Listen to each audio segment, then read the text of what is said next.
We the people know who the enemies of freedom, liberty, and individual rights are. You talk about a reset. You talk about censorship. You talk about taking land. You talk about economic slavery. And you talk about government control over the people. You have always talked about these things, and throughout history have always tried to take from us our freedom and our liberty.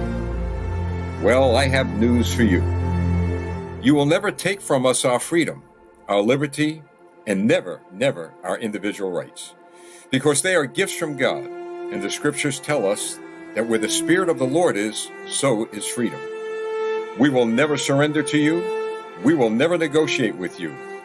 We will defeat you and send you to the ash bin of history where all communists reside. Look at this flag and look at this flag.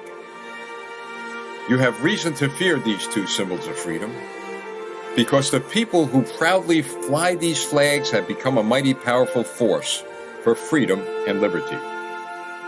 Remember this, at the end of the day, you lose and we win. Let freedom reign.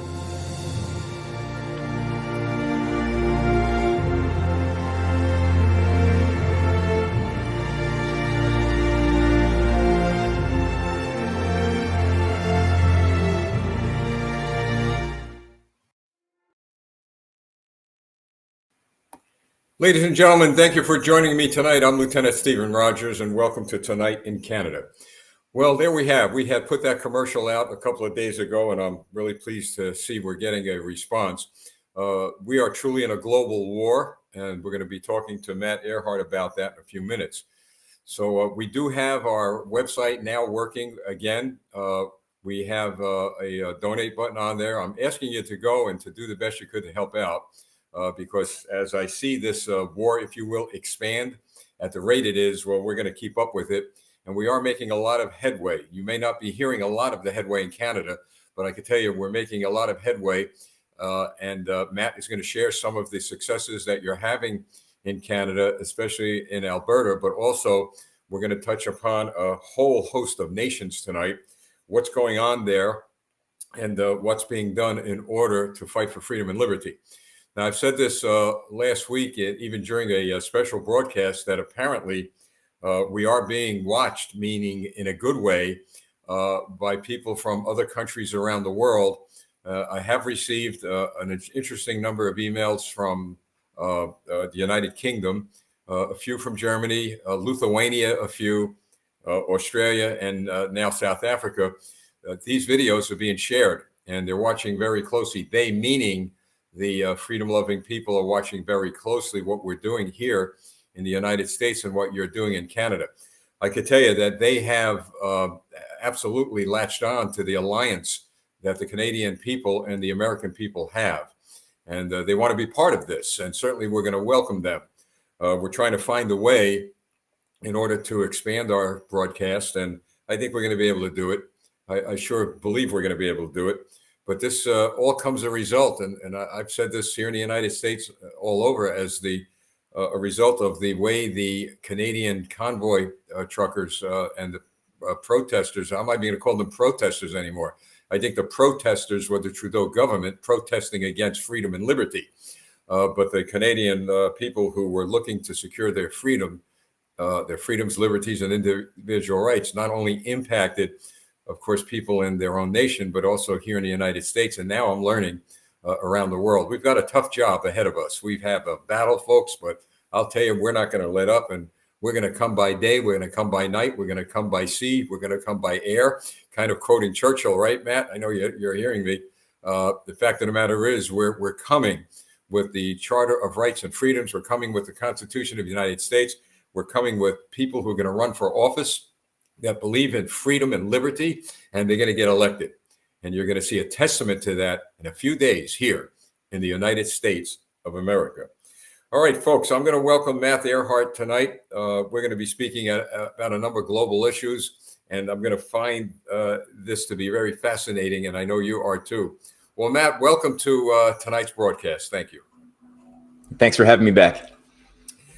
Well, Matt, well, last time you were on, you educated a heck of a lot of people, including me, about issues that we were somewhat aware of, but not aware of the how deep these issues were. So I want to start off with some of the kitchen table discussions going on, not only here in America, in your country, as well as around the world. The war in Ukraine. Now, my position has been and will always be that this has become the greatest, longest motion picture, if you will, uh, uh, motion picture film, if you will, here in the United States. It's we, in this country, there's a lot of TV shows where people will watch and watch and watch over and over and over again, and they're just long running, seasonal, and all that. And I see this happening here with the Ukraine war. All we get is videos from Ukraine. We're actually getting videos 24/7 from the battlefield. I don't know if you're getting that in Canada. It's all over the internet. Some of the news media is picking up, and you would think that the Ukraine government would have won the war already. The way some of these videos are coming in with what they call the slaughter of Russia. Well, look at Charles Krauthammer was a good Fox News contributor years ago. He was the fellow in a wheelchair. I had a chance to meet him at the Republican National Convention, and I remember him using these words, and I'm going to use them for Ukraine. Then I'm going to toss it to you. This has become the longest living TV reality program in the history of this country. This is a TV reality program. It's like the Housewives from America, the Housewives from Canada, the Housewives from Germany. My goodness, it just runs over and over and over again. Now we have a situation where Joe Biden is deciding to send more arms, more ammunition, wants more money to Ukraine. We don't know where the money's going. We have no idea where the money's going. My fear is, my worry is, and it's a worry of a lot of American people, including those in the intelligence community, that the United States government is going to send Ukraine these long-range missiles, and those long-range missiles are going to be used by the Ukrainian government for a long-range target. I hope to God it's not St. Petersburg. I hope it's not Moscow. I hope that when Zelensky stated that he's looking now to take Crimea, I hope that's not the case. That's a direct hit on the Russian homeland. Matt, I'm going to hand it to you. I'd like to know from your perspective. I know you studied this a lot. Am I wrong? Am I right? Am I exaggerating? How do you feel about this? It certainly is a bad reality TV show. It is theater of the absurd, but it is theater, and that's very important to keep that in mind. What you're seeing or being shown in the media is in no way connected to reality, and even leading figures from within the Pentagon have admitted that one of the techniques that they have been utilizing in the current so-called third or second Cold War, which is really becoming increasingly a hot war, is lying to the American people systematically as part of putting out misinformation or information that has not been properly vetted by intelligence or anything, passing it off as news, reframing imagery and with outright lies in order to destabilize our enemies, meaning Putin, Xi Jinping, others who are deemed opponents of the U.S.-led rules-based order, which is not really U.S. as we've talked about. This is an international deep state operation run by intelligence agencies that are above nations, and that have penetrated and taken control of Canada. The U.S. big time has been a key trophy, and have overthrown or at least conducted a color revolution inside of the U.S. itself a couple of years ago, which hopefully will be, some of that damage might be hopefully undone. I think it will be in the current midterms. All that to say, they're lying, and I would say it's even a snuff film. You're actually, they don't care about the Ukrainian people, those who are fueling billions of dollars of weapons into the arms of, in many cases, Nazi-ridden, neo-Nazi-ridden terrorist networks within Ukraine. Don't care about the lives of the Ukrainian people. They are using it purely as a proxy for a broader conflict, much in the same way that Zbigniew Brzezinski used Afghanis to fight the Soviets back in the early 80s, which has openly been acknowledged now, even by the CIA, to have been a giant taxpayer-funded boondoggle, which involved the radicalization of massive chunks of young Muslims in radicalized madrasas funded by the CIA, again, as part of a proxy war. So it's the same sort of technique and template that was redeployed again in Iraq, in Syria, in in Libya, in Ethiopia, using, again, terrorists that we call freedom fighters, that we pour money and arms into to get them to die for geopolitical interests that have nothing to do really with these countries. So Canada currently is playing a very dangerous game in that too. Matt, regarding that dangerous game, I've warned American families here. I've actually asked them to do a little bit of a study of our history related to Vietnam. And I've said this over and over again. We got engaged in Vietnam way before the public ever knew about it. And that was the overthrow of the Diem, DIEM. I think it was President Diem's government. I think he was the one, and I could be wrong on the name, but there was a president in Vietnam that we didn't like. You see, America didn't like this president. He was killed a week before they killed John F. Kennedy. 1 week There before. you go. And his brother was also killed. Yeah. Exactly right. So again, the U.S. government involving themselves in the internal affairs of a country because we didn't like a guy, and then all of a sudden, we find ourselves in a conflict that was supposed to last 30 days, and it lasted so many years that we lost 50,000 American lives. The body count every night on American television. And I just don't want to see that happen again. And we're trying to get the American people to understand this could happen. You better start waking up. And Matt, from your perspective, I want to talk to you about this pattern, all right? And then we'll get up to the recent day. So during Vietnam, we get ourselves involved with the government of South Vietnam. The guy's assassinated. The president's assassinated. His brother. Virtually the government we didn't like is wiped out. We put somebody else in, all right? And then a war begins to occur. The United States says, well, listen, we're going to send some advisors to Vietnam, and they're just there to inspect the military, to train them, and we're not going to get involved in any combat operations. As time went on, the advisors and instructors became supervisors, and then there were ground troops sent in, and the rest is history. Now, leading up to now, a few months ago, it was money, it was arms, ammunition, just like Vietnam. We didn't like, and correct me if I'm wrong, but I have been told, and from what I've read, we didn't like the idea that a Russian was elected in a certain part of Ukraine, and I think that's in the news tonight. That certain part of Ukraine. You remember the name? It started with a U, I believe, or K. Are you talking about Yanukovych, who was overthrown by the Obama State Department? Yeah, that. But there was another city tonight where they're saying the Russian flag was lowered, and the Russians were moved out. Oh, that I don't know about that. Okay, all right. Well, yeah. My point is this: is that the fact is that the Russian people in Ukraine, from what I understand, elected these people to office, and they were Russians. And apparently, the United States government, from the reports that I've read and some of the studying I've done, didn't like that, just like they didn't like what happened down in Vietnam. So now we get involved internally again. And of course, Russia gets involved now in a war with Ukraine. We decide to do the same thing, the same playbook from Vietnam: money, arms, ammunition, an endless flow of money. I don't know, American taxpayers who were spending billions down there. Now we sent, quote unquote, inspectors, advisors to do what? To do what? And my concern is that the next step is ground troops. 4,700 from the 101st Airborne, according to Joe Biden, who lets everybody on earth know what we're doing, are now ready, according to him, to go in and to fight in Ukraine if necessary. Now, is the pattern the same?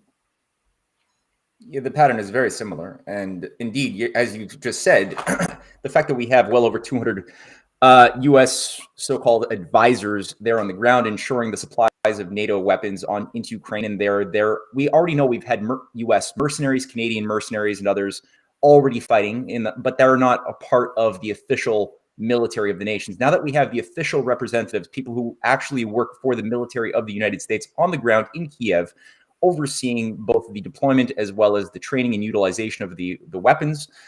This poses a much, much greater threat because obviously Russia has changed its tactics. They've been targeting a lot of the supply lines, the infrastructure that provide for energy and electricity for West Ukraine, which they had been avoiding doing as much as they could up until things got really hot and terrorist activities funded again or coordinated by MI6, the CIA, made it impossible to avoid this. This is now underway. And if you now have a bomb which, let's say, strikes a weapons depot or something and involves a U.S. soldier dying, well, or multiple, that does pose the question of, will that involve a slide into a large hot war? NATO, Ukraine is not part of NATO yet.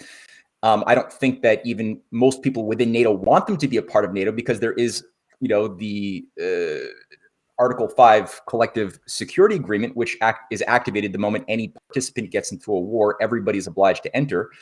So, I mean, I think that there's an increased danger. Of course, Vietnam did not have nuclear weapons. China did, however, back in the day. So there was a certain dance with nuclear war back in the 60s. Today, it's obviously much greater, since the quality of the deployment of the weapons, as well as involving hypersonics and other things, is much higher. And we don't have a JFK. We don't have rational actors representing the governing structures of NATO currently who can do an honest dialogue with Russian counterparts, as we did with the Cuban Missile Crisis, let's say, of the early 60s, where you had Kennedy, who was a level-headed player, and Khrushchev, and they were able to speak to their humanity and overcome the crisis. Whereas today, we don't seem to have that with Biden. Well, let's talk about that. You're right. The nuclear weapons certainly were different back then than now. But now we have Joe Biden constantly talking about nuclear weapons. He just sent bombers to Australia, B-52 bombers that are nuclear weapon capable, clear threat to China. We have the Rocket Man not only talking about nuclear weapons, but he's practicing with his missiles over there in North Korea. You got President Xi in China, and you hit the nail on the head. Here in the United States, we had level-headed, rational leaders in the past, both Democrat and Republican. Certainly, as you cited, John Kennedy, he went through a very tough time with Khrushchev, but finally cooler heads prevailed, and he was able to strike a deal with Khrushchev. Ronald Reagan was a master at speaking with Gorbachev in order to kind of calm things down. But there's just too much noise going on with these leaders. I mean, they're talking about nuclear weapons like you're turning a water faucet on. And it's threat after threat every day. We're gonna use a nuke. We're gonna use a nuke here, a dirty bomb here. I mean, they're scaring the living daylights out of people on this planet. But the other thing I'm concerned about this, as an American, and probably you as a Canadian who are closely tied to us are concerned about, when the United States gets involved in a war that is quote unquote a NATO war, it's always the United States leading the charge with the Canadians shoulder to shoulder with the Americans. It's our blood. It's American blood and it's Canadian blood being spilled on the real estate of these countries. And I'm asking, well, where's Germany? Where's France? Where are all these NATO countries? Where are their leaders? Why aren't they standing up? Only one did at one point. I have no love for Macron over there in France, but he did stand up to Biden. And he kind of told him, knock it off with the rhetoric about nuclear weapons.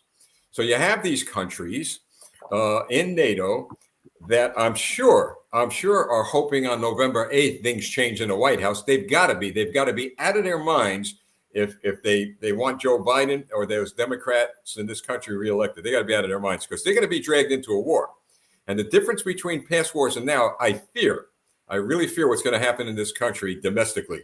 I saw what happened in Vietnam. We were able to put a lid on it because there was some hope when Nixon got elected, although in my view, he extended the war to get elected.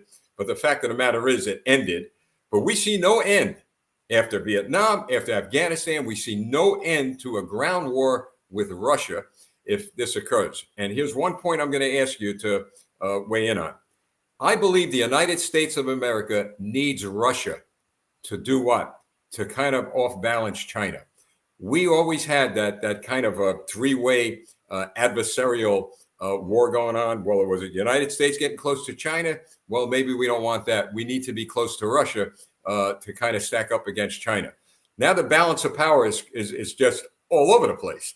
So I don't believe, look, I don't advocate, I would never endorse what Russia's doing to civilian populations. I would never endorse that. I think it's terrible. But I wonder what Ukraine's doing also. I just wonder. Because we're not getting both sides of a story here. But what about that geopolitical makeup?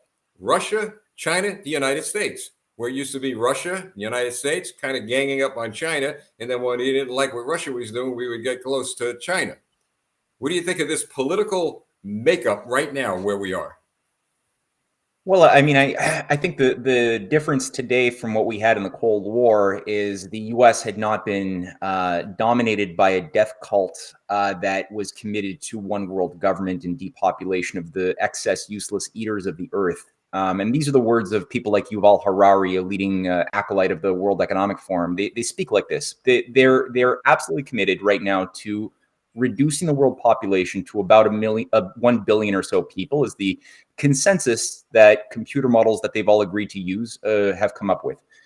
Right now, it's a bit different because Russia and China have united on so many levels, militarily, economically. They've integrated their financial systems together into creating alternative balance of payment systems outside of SWIFT through the Shanghai Cooperation Organization, including Iran, India, Pakistan. Many other countries are jumping on board to that alternative anti-NATO security alliance. Their systems are completely integrated, and they have signed integration agreements on the Belt and Road Initiative with the Eurasian Economic Union led by Russia and the Chinese Belt and Road nations. So it's like sort of you can't differentiate them the way you used to in the 70s or in the 80s as two separate systems. They're sort of in a survivor's bond, where they recognize that they're both targeted for the same interests that want to destroy the United States and Canada are the same interests that want to destroy the Chinese and Russian people as viable sovereign nation states to institute one world government above nation states. So it's the same calculus won't work this time around. It isn't working for that reason. But there are some neocons that still are trying to use the 1980s or early 90s script to pry Russia away from China somehow, as if Russia believes anything the U.S. is saying. I think that even on the oil and gas deals, like Russia's ruble is exploding in value right now, and they've made up for all of their losses in Europe. They're not getting any more as far as oil and gas sales, because specifically of India and China, who have increased their purchases out of the wazoo, including opening up new Power of Siberia pipelines from Siberia in the east of Russia all the way down into China. India is benefiting. So I mean, it's a different thing. Let's talk about a pipeline, the famous pipeline. Oh, Nord Stream. Okay. Yeah. So now, unconfirmed, but there have been reports that somehow the British were involved in this. I don't know that as fact for the fact checkers. I don't know that as fact, but there are reports. It's plausible. But NATO, the head of NATO, stated very clearly that when they find out who was responsible for this, NATO will aggressively address that situation with that country. If in fact, and I always say that the truth always comes out, if in fact it was Great Britain that was involved in this, I wonder what our friend in NATO is going to do, because he made it very clear that an enemy, that would be an enemy. That would be an enemy to NATO. It would be an enemy to the free world. So apparently, again, not fact, just reports. I think it was Liz Truss allegedly had an email or a phone call with someone and said the job is done. Now, I don't know if that's true. What's your take on Blinken a minute after the Crimean Bridge was struck, saying it is done, and indeed there was a gray zone received classified documentation that had been leaked, going through internal minutes, meetings, and emails of leading British intelligence operatives who carried out back in July the destruction on the Crimean Bridge connecting Crimea with mainland Russia in thorough detail. And there's no evidence that had nothing to do with the pipeline. Then that had nothing. Oh no, sorry, that was the Crimean Bridge. Yeah, that was the Crimean Bridge. The pipeline. That's right. I'm mixing up my two British instigated terrorist acts. No, I thought I was. Yeah. You're right. No, so the Liz Truss thing was right after the pipeline. I'm referring now to the gray zone thing regarding the British role in orchestrating the Crimean Bridge attack. The British have their hands all over the place. And that's the thing. Everywhere you scratch, you tend to find British intelligence, whether it's behind Russiagate, whether it's behind these operations, whether it's behind Sergei Skripal, the Magnitsky Acts, the anti-Russian sanctions, even the bombing of Iraq, the Iraq War, the bombing of Libya. All of that always seems to have British intelligence everywhere at the source, manipulating soft-minded people inside of Canada, the United States, broader NATO, into self-destructive acts. It's always the case. And whether NATO is going to actually do something about that, no, I don't think so. I think NATO at this moment is completely run by insane people who will do everything to cover up the role of Britain in any of this. Of course, absolutely right. I believe that. That's why when the Republicans take control here, I think NATO is going to find themselves very alone. I hope so. And if the UK doesn't shape up, they're going to be shipping out also. because the people in this country are just fed up to their necks with all this going on. And as far as I'm concerned, the WEF, the World Economic Forum, they are not only an enemy of the United States and Canada, they're an enemy of humanity. They're an enemy of the world. They need to be taken down. I mean, in every country across this planet, they're downright evil. But I'm a very spiritual believer in God, and I know there's a God above, and somehow, some way, I'm hoping and praying that he deals with them. He may deal with them through us. Who knows, right? I mean, we'll be his instruments to take them down. All right, let's talk about this. What's going on in your country? War bonds. Who are the war bonds for? Well, that's an absurd. I couldn't believe it. And the American it was a good idea. Joe Biden is not literally now, not physically, but politically in bed. All right, with Justin Trudeau. Got that, fact checkers? I didn't say literally. If he's politically in bed with Trudeau, we're going to be buying war bonds, not for America, but for who? For who, Matt? For who? Ukrainian war bonds. That's right. And I mean, this is something which was a good idea in World War II, where Canadian citizens were encouraged to buy through the Bank of Canada victory bonds to help fund the fight against fascism. That was fine, except the problem today is that we're funding the fascists.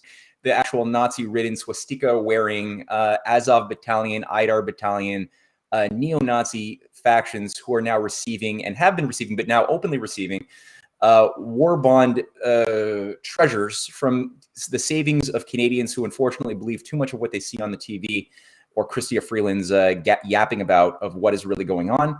So the idea of using the Bank of Canada is a good idea, again, or the Canadian Infrastructure Development Bank. These things would be good ideas, and victory bonds are fine if you actually are doing something to stop fascism or build the nation or invest in infrastructure. Great. The problem is we have these other ideologues running the show right now who have different ideas. So that's an atrocity. So that I hope is the erased. Trudeau government Yeah. is asking your citizens to buy Ukraine war bonds, correct? Yeah.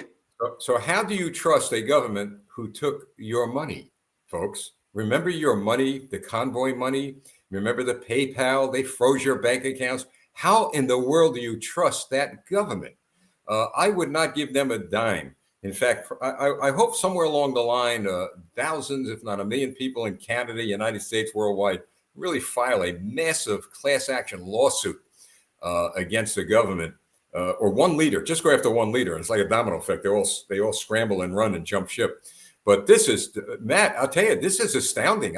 I could see war bonds for Canada if Canada was involved in a ground war. Here, that will never happen here in the United States. I'll tell you, the people here. And by the way, the Russian economy, you said, is doing well. The ruble is doing well. Well, we can thank Joe Biden for that. His sanctions are working against America and for Russia. And getting back to those sanctions and what's happening with regard to NATO, and then we'll move on to some of these other countries because we could talk about this all night. This is fascinating. The Germans are quite upset. They want to lift the sanctions against Russia. They're about to freeze to death, as well as the French are about to freeze to death and starve to death as a result of, and I'll blame Joe Biden, of Joe Biden's policies that have had a ripple effect across Europe. What does Matt have to say about that? Well, all of the polling that we've seen coming across all of Europe, every single European country, including North America, has shown a complete exhaustion of the Ukraine propaganda. People, if you compare back in March, how high Ukraine was up on their list of concerns, it was rather high. I mean, the propaganda was working well, but now that the cold front is coming on, winter is here. You could see that people don't care anymore. They're sick and tired of hearing, bullying language, what's called begmanding from Zelensky, saying that our billions are not enough. We need to throw more billions while we starve through the destruction of the food supply, destruction of fertilizers, of which both Russia and Ukraine have been the primary producers, as well as the lack now, the artificial scarcity of otherwise viable, productive. I mean, we could have so much abundance right now in terms of oil, natural gas, nuclear power, all of which have been deemed verboten by those psychopathic elites that have been installed into positions of authority, shaping energy policy and telling people in Poland that they have to go out and forage for branches to keep warm at night. Or you have advisory emails given to the British people, the citizens, on how to make your candles heat up more of your room using dark age technology from the 14th century. Germany as well. And so we see, obviously, protests out of the wazoo that I've never seen such big things before across Germany, France, and other places, demanding that their governments shift their priorities and ensure that we can get some, obvious energy to stop people from dying in the millions this winter, which is going to happen if we can't get a little bit of sanity. I'm glad that I am. Sorry, yeah, go on. Yeah, let's talk about that sanity for a minute. Now, I know that if not members of your parliament are watching, some of them, if they're not, some of their staff members are. That we know of at least one or two. We know that. But I'd like to give them a message. I'd love to do this. So pass this on to those in the parliament who are pro-Trudeau government, pro-communist, and not pro-people. There's a big difference between those of you in the Parliament of Canada and some of the members we have in Congress. You've seen over the past year or so how our congressional representatives, and now Democrats, are standing up to Joe Biden, are standing up to his policies. Joe Biden's in trouble because his own party's turning on him. Because finally, some of the Democrats had enough courage to stand up, realizing that the country has to be first, and they're on a sinking ship. But you guys and you gals in the Canadian Parliament who support Trudeau and that government are cowards. I never call names on the air, but you're cowards. You ought to be ashamed of yourself. I don't know how you're going to wake up one day and tell your children what part you had in the destruction of your country. Your country will not be destroyed. You're committing political suicide. History tells us that every dictator and every supporter of dictators have failed. And as you saw in our commercial, they were sent to the ash bin of history. What boils my blood is that you're so cowardly. You won't even stand up and just articulate what is wrong with your government to see what's going on. So I could tell you this, there is a difference between what's going on here in America and what's going on in your country.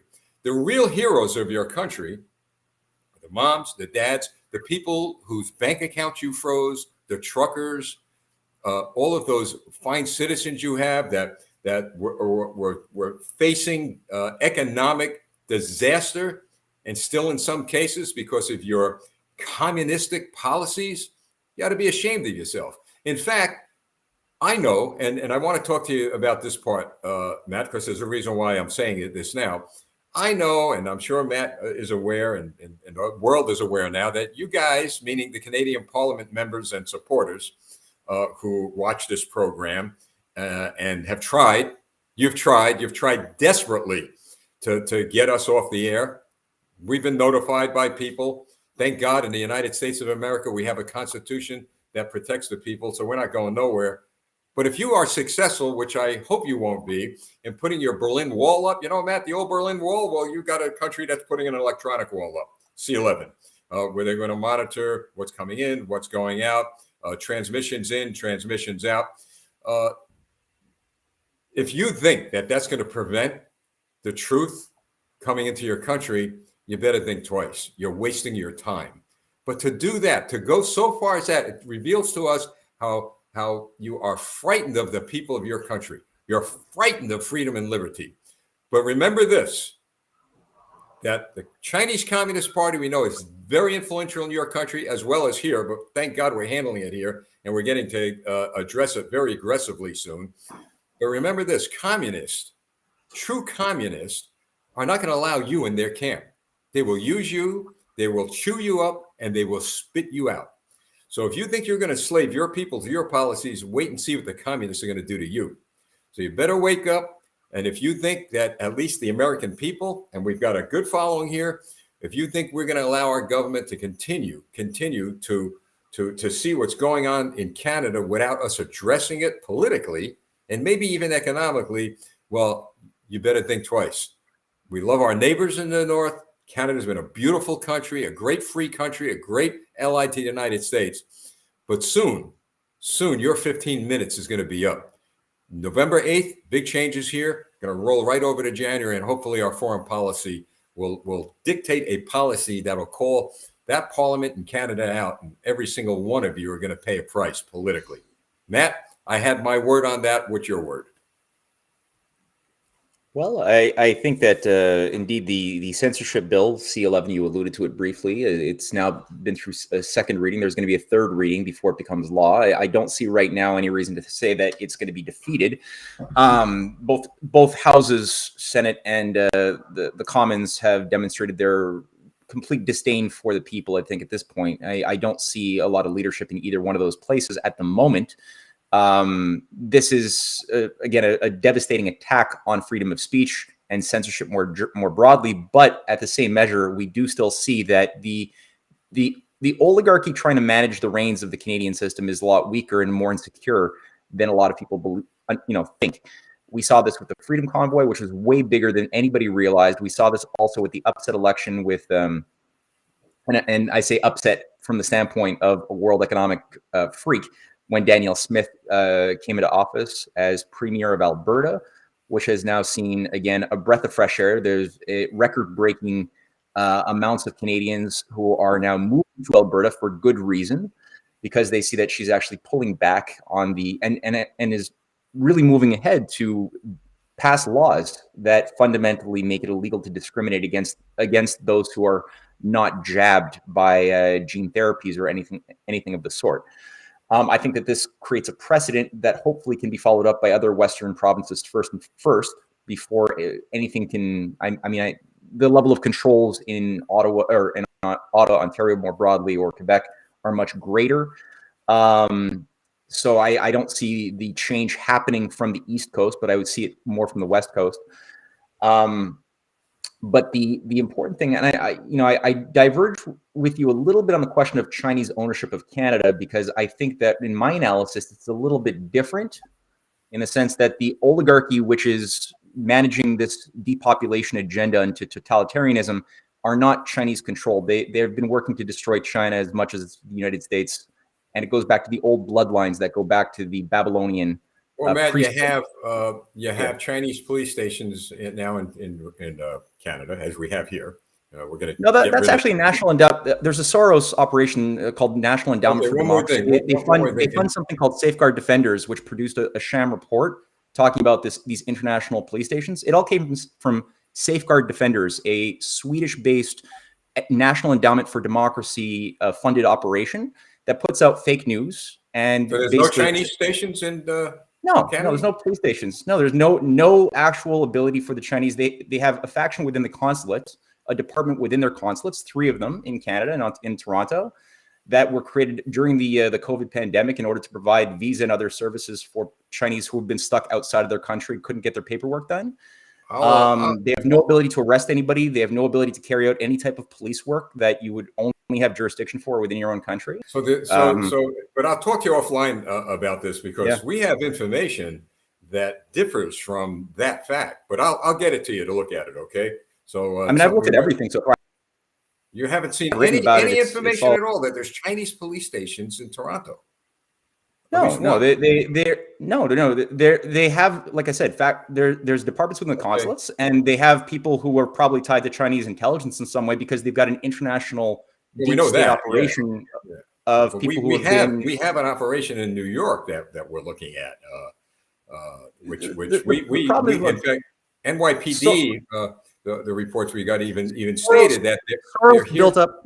The thing you have to keep in mind: Soros built up a giant army of deep state operations in the 1980s in China, and China kicked out Soros in 1989. They banned him for life and all of his open society operations.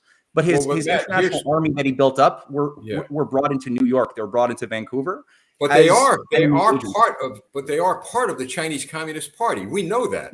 No, I mean the foreign agents that China is trying to pull, they're trying to uproot the international deep state that has Chinese names, but they've been provided sanctuary in Britain, China, Canada, US, and they've been trying to convince them to face their criminal hearings and trials back in China, which they have not been willing to do on their own. They haven't arrested them, but they have basically said, look, we're going to make things very difficult for your grandmother to get it, or your kid to get into that college he wants to get into, unless you go and face the trials. So they've convinced 40,000 people to go back, but these people are all tied to Soros-connected operations that are evil as sin. This is a really satanic international web of operatives who are working to destroy China from the outside. They're nominally Chinese, but they're all part of the Soros operation. All right, we'll talk about that, Yeah. further on Sure. offline. Yeah. All right, so now let's talk about what's happening in Italy, Brazil, Iran. Let's start with Italy. I'll tell you, we're gonna be running out of time soon, but this is fascinating. How about Italy? What do we see going on there? That was Maloney's good. I mean, so George far Bush people have did said, during a debate. no, yeah, it was just checking on my It time. went But fast. yeah, no, Georgia Maloney is pretty good. I mean, people have been saying, oh, but she's a fraud, a controlled opposition because she was part of certain, networks that were tied to the World Economic Forum. Not really the case at all. When you actually look at what she's actually done, she has reversed mandates that had demanded that any medical professional has to be vaccinated. She has reversed that. She has consistently stood up for the traditional processes of the family. Basically, she stood up in principle consistently. I see no reason to think right now that she's an operative. In Brazil, it's a different story. I'm going to reserve judgment until I actually see. Lula da Silva doesn't seem to be resisting anything that deals with the Great Reset demands. I'm curious to see if he does go ahead and actually integrates Brazil more into the World Health Organization medical dictatorship or not. I'm curious to see what he does. So I'm going to reserve judgment on that. But there's definitely ruptures happening all over the place. Very, very big rupture. Big rupture in That's for Israel, sure. right? Big rupture in Israel. Netanyahu is back as the prime minister. That's not necessarily a good thing. I think it's a good thing. I don't know. I mean, like I said, got to see what he does. Got to see what. Definitely, the Israelis have been targeted for destruction. I mean, you look at what's been done to the people, the average Israeli citizen, under the last 2 years. They have been treated like human guinea pig experiments that would make the people running Auschwitz blush. I'm sorry, I didn't get that. Who? Oh, I said the Jewish people, the people living in Israel under COVID, have been treated like human guinea pigs with death rates and out of the wazoo.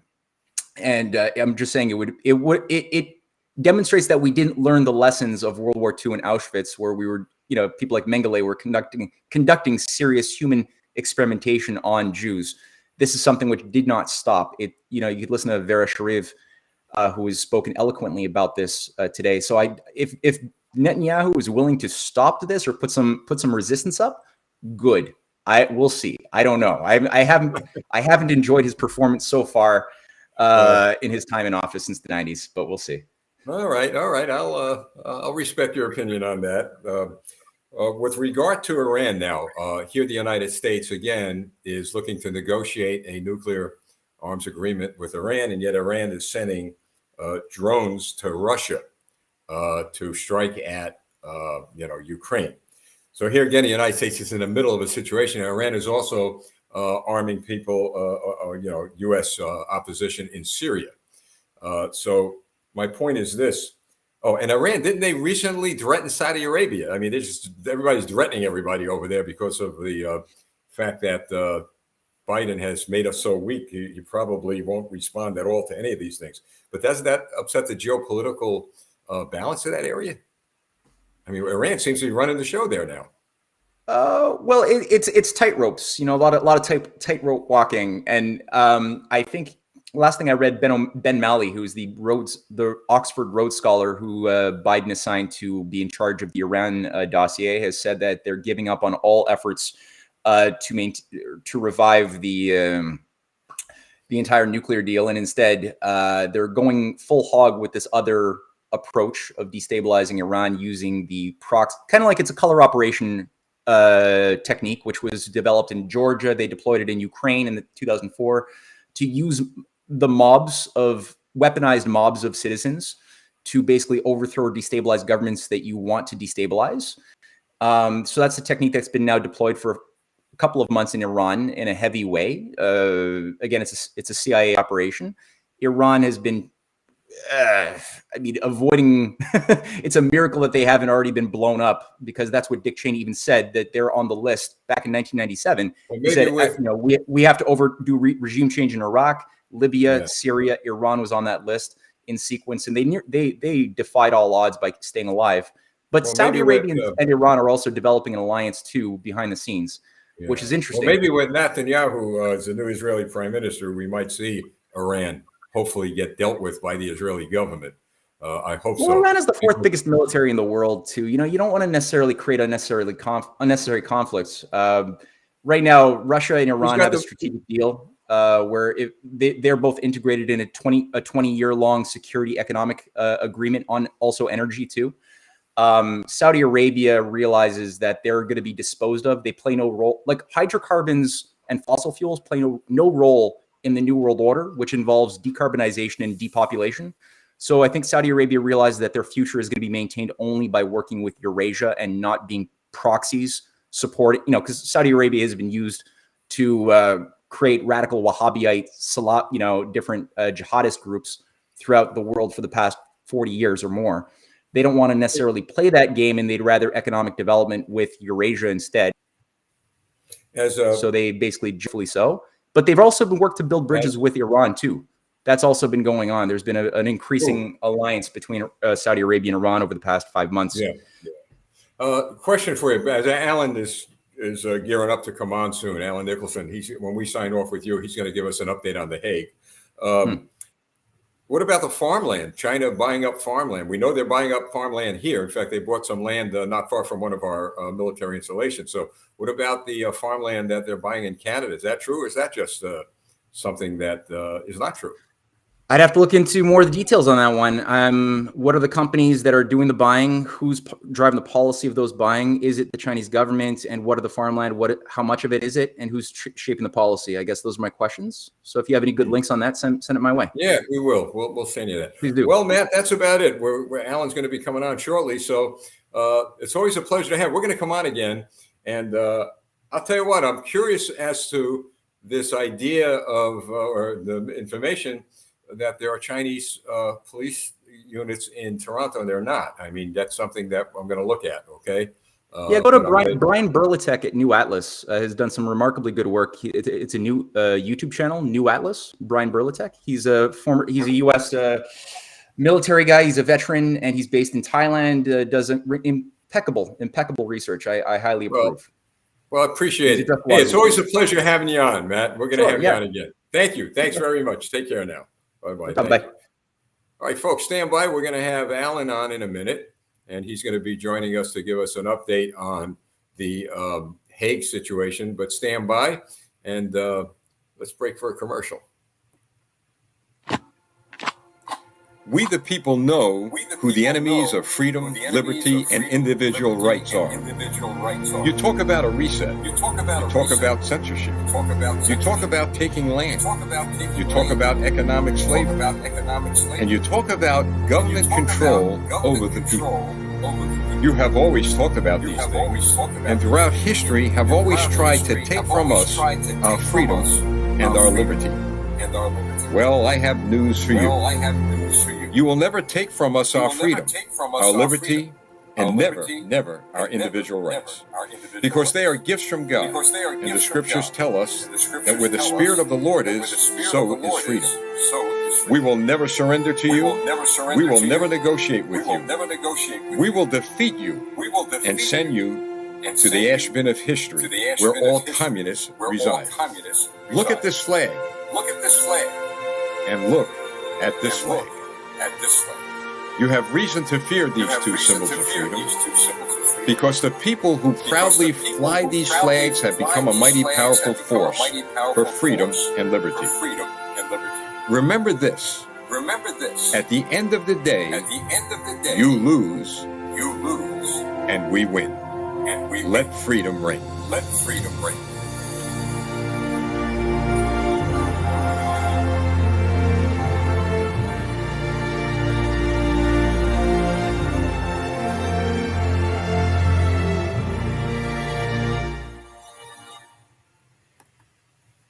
All right, ladies and gentlemen, welcome back to the broadcast. I didn't know I was live on that little box, and I was down here rubbing my head. So, but thanks. Welcome back, folks. So we're going to have Alan on in a minute. If you all would be so kind to think about making a contribution to what we're doing. As I said, we're expanding. We're just working very hard. We're finding out that there's truth to the saying, knowledge is power. And we're getting a lot of information out to people worldwide, but a lot of people in this country are now beginning to realize that Our friends to the north have a serious problem, and we are, as a priority, we're going to be doing everything we could to help the Canadian people. And C11, if it passes, as Matthew said, it looks like it'll pass. It doesn't mean that it's going to stop us or stop a lot of organizations now being born in the United States to help the people in Canada. We just have a lot of work. But look, I'm one of those people who are eternally optimistic, and one of the people that make me optimistic is a guy named Alan Nicholson. He's a regular guy in a business in Canada who's working very hard in order to secure the rights and liberties of the people in Canada. So, Alan, I'm going to bring you on right now. Welcome, Alan. Thank you for joining. Good evening, Lieutenant. How are you, sir? I'm doing fine, Alan. Would you? I'm going like this because I was looking for something that you sent me. But can you tell us a little bit about or a lot about the Hague?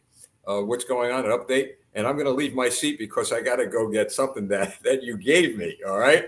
So kind of extend it out a little. All right. I'll be right back. All right. Thank you. So how is everyone this evening? I'm not used to being a host here, so bear with me. As you all know now, or if you don't, CanadianRightsWatch.com is the new place to go and download the PDF form if you want to go get signatures on your own, either stand outside a Safeway or whatnot. The other way is to sign it in a digital form. And the minute you sign in digital form, that form is sent directly to my email, and I print it the minute it comes into my inbox. So it's not going to be lost like other petitions on the internet have done. There's that hat. Very nice. Beautiful. Go ahead, Alan. Keep going. You sound like you'd be a great host. I'll do my best. So like I was saying, the CanadianRightsWatch.com is the new place to go and sign in a digital form. It's also where you can download the PDF and go get signatures on your own. You could refer people to the CanadianRightsWatch.com. It's an easier and faster way for everybody to get signatures in. It's also a faster way for us to collect signatures. The reason why you are signing is because the inquiry was done on behalf of we the people. So it's a request. It's not necessarily a petition. So you have to request that the inquiry be opened. And the more signatures we get, the better it will look once the inquiry is open. The other thing that we absolutely need are living witnesses. So anybody who's lived anything negatively over the past 2 years.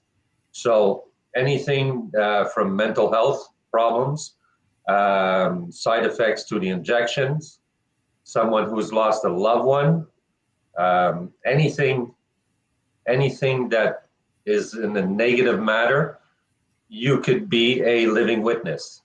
A living witness will be called upon should they choose to call you, but all expenses paid, all the expenses are paid by the court at The Hague. So you don't have to disperse from your own pocket. The other thing is the Canadian Rights Watch is also doing their own inquiry in the sense where they are taking the CPSO, which is the College of Physicians of Ontario. They are depositing, or they have deposited, a civil and a criminal suit against the College of Physicians of Ontario. So we've joined forces with the right people as they're doing the exact same thing we're doing, but in their own little way. So they have lawyers, they have professionals, they have all kinds of opportunities available for the people as well, which is very good. You do not have to become a member to sign the Hague petition, but if you should choose to do so, Well, they have a lot of, like I said, opportunities. They have a wellness department where if you feel that you need help, psychology, anything like that. So they're doing a lot of great things. They've also created a documentary on what's happened. It's called Lockstep.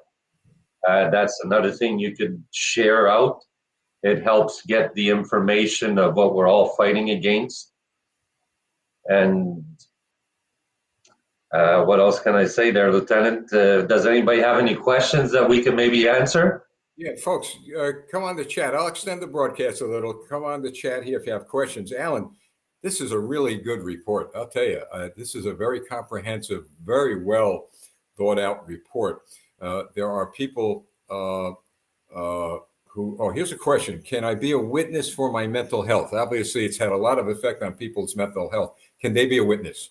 The answer is yes. And the Living Witness document is also in digital form on the CanadianRightsWatch.com website. Hold on, Alan. I'm going to do this. I'm going to put that up. That's Canadian CAN Rights. Yeah, like this live. They don't do this on TV, Alan, right? No, they don't. Canadian CAN. All right, here we go. Trouble is when you make a misspelling. Folks, just keep on bringing your questions in while I learn how to spell. Canadian. I see some of the questions, so I'll answer them as we go. Thank you. That's okay. Thank you. Roxanne has asked, how many signatures do we have? We have decided not to divulge that information for the safety and security of the people who will be delivering the inquiry directly to The Hague in the Netherlands. All right, so that's CanadianRightsWatch.com? Yes. All right, now let's hope I can hardly see those little numbers, so I've just put it there, all right, in the Hague. Yes, that's exactly it. Okay, and okay, there you go. So folks, it's right there. And now let's see. Oh, so what happens if Trudeau is found guilty by The Hague? Well, that I don't know what. Yeah. I mean, I guess it all depends on how the judge is feeling that day. Well, I think, Alan, what's going to happen is, and we'll begin to wrap it up, but it's going to have a snowball effect what this is going to do around the world. People are watching, and if it works with the Canadian people, boy, I'll tell you what, there's going to be a cascading effect. I mean, again, I go back to the original convoy protest. It had a cascading effect around the world, and this will too. Yes, and what I can say, thanks to, because there's somebody's name that's ringing in my ear, Patty, I didn't mention it the last time, but there is 10 countries that have deposited at The Hague as well for crimes against humanity and genocide. So we're not the only ones. There is quite a few for their, like Ireland is one, Belgium is one, the Netherlands is another one. They've deposited at The Hague for crimes against humanity and genocide. So that's the same thing we've done. So it's primarily focused on that, but anything involved in your report or in that report that deals with the excessive force of police and other criminal activity like that, or is just primarily focused on what they did in relation to COVID? It's all in relation to what they've done to COVID, but also the genocide. Well, it's also genocide against the indigenous people. Mm-hmm. And that goes back all the way to the residential schools that we've also brought into effect. We brought back to the table. This is fascinating. Boy, what fine work you, and I know your wife is very involved in helping out. I mean, it's like yes, she sure is, boy. And I get a lot of information from her, and I'll tell you, you're a good team up there. You're doing some great work. And before we wrap it up, maybe at one point we could have one of those doctors on. I find that fascinating. Yes, we could have doctors on. Sorry about that. That was the Canadian Rights Watch actually texting me, telling me that he'll have dates sent to you for your appearance on their their own broadcast. So Is that what teamwork? You see, this is this is great teamwork, huh? Hey, folks, want a close up of this? Look at that! Look at that! Huh? Isn't that beautiful? Look at that! I love it. You got to love it, Alan. I Thanks so still have much an for the update. work that. I have something for you that you were discussing with your previous guest. Yeah. I did. Look, I like I Matt. did see a link. I'll try to find it and send it to you. But Ireland and Netherlands have actually shut down those Chinese police Yeah. stations in their Well, country. I was caught off camera, which is very rare because I'm sure when I looked up, actually I went like this and I guess kind of people figured out why I was doing that. When I looked up and saw I was still on camera, I said, "Oh boy!" So anyway, oh boy! But folks, I love Matt. He's a great guy, but we could agree to disagree on certain things, but we'll see. We'll leave it at that. Good work, Alan. Thanks a lot. Stand by, folks. Thank you. Thank you very much. Thank you. Have a great evening, everyone. Thank you. Boy, Alan would be a good host on a show. Maybe I could take a day or two off and let him come on. Folks, again, I don't. I'm trying not to become a Jerry Lewis telethon like we have here in the United States, where we're on every week asking for money. As you know, I don't like that, but I see the magnitude of the job we're doing, the work we're doing with the Canadian people, and I'm getting to see the progress that we're making. And of course, it costs. All right, the studio things cost, etc. But to donate, it's right down here. Go to our campaignforamerica.com, or you can mail us a check. We've gotten a number of checks in. No more PayPal, folks. We did it when PayPal decided to get involved in the convoy issue up there, and somehow your money got taken away from you, and PayPal wanted to fine conservative organizations like here in the United States who was airing programs like this. Since then, they detracted that. They said it was a leak. There was never a real serious consideration. Well, I believe it was, but we'll take them at their word. But saying that, they still, in PayPal, as far as we know and understand, that they still want to have some sort of say over what should be aired. It's like a little version of your C11, but by a private company. Well, they could get away with it. It's a private company. So we fired them. We got rid of PayPal. It's as simple as that. So they're going to lose a ton of money because not only this broadcast, but many that we have been in touch with have shut down their PayPal servers. And I understand that they're in serious trouble now financially. Whether that's true or not, well, I happen to believe it's true based on some of the people whom I've talked about. So here's how we have overcome it. We have set this up where when your donation comes in, it goes directly via your credit card. All right, we're taking major credit cards. That's it. So if it's Visa, MasterCharge, whatever your credit card is, it's secure. You know that. That credit card money will go directly into the Campaign for America donation account. We get it directly. Okay. So that's the way we want it. Now we've taken some hits, all right, because a lot of people depend on PayPal and they have no other way, or they're not, they don't want to do it by credit card. We respect that. But so some of them have sent some checks in, which is fine. But no matter what the amount is, if everyone donated just $5, all right, even $1, all right, if everyone did that, we'd be able to not even go on the air anymore and ask for any more money, because we're not in here to make money. We're in here to do what we've got to do to make sure that this fight for freedom continues until we win. And listen, folks, we're going to win. We're going to win step by step. I just want to be sure that we're able to pass our work off to someone else after we win, because somebody else in the time of our children and grandchildren are going to rise up and do the same thing. All right. The communists did it. The Nazis did it. Every enemy to freedom and liberty has done it from day one. But it was our forefathers, our founders, our grandparents, everybody before us fought the good fight of faith. And we're going to do that. And when our time passes, well, we're going to be able to say we did our best and we won. All right, folks, that's it. We'll close out with that commercial. There's our donation, campaignforamerica.com. You go to the donate bar. You want to mail a check, that's fine. We really appreciate your help. And can we use debit Visa? I think you can. All right, try it out. That's something try that out. That might work. If not, well, that's maybe something we got to look into. But folks, thanks so much for your work. Thank you, Alan. Thank you to your wife, Carol. I know it's a good partner with you. And Thank you all, folks, for your prayers and the work for freedom and liberty. I'm tired, folks. Thanks a lot. God bless you. Thanks for sticking with us. We'll close out with that wonderful commercial. I like that stamp, WEF. I like that message because they truly need to fear.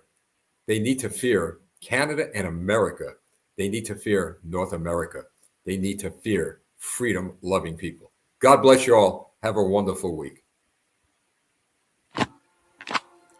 We the people know who the enemies of freedom, liberty, and individual rights are. You talk about a reset. You talk about censorship. You talk about taking land. You talk about economic slavery. And you talk about government control over the people. You have always talked about these things, and throughout history have always tried to take from us our freedom and our liberty. Well, I have news for you. You will never take from us our freedom, our liberty, and never, never our individual rights, because they are gifts from God, and the scriptures tell us that where the Spirit of the Lord is, so is freedom. We will never surrender to you. We will never negotiate with you. We will defeat you and send you to the ash bin of history where all communists reside. Look at this flag, and look at this flag. You have reason to fear these two symbols of freedom, because the people who proudly fly these flags have become a mighty powerful force for freedom and liberty. Remember this: at the end of the day, you lose and we win. Let freedom reign.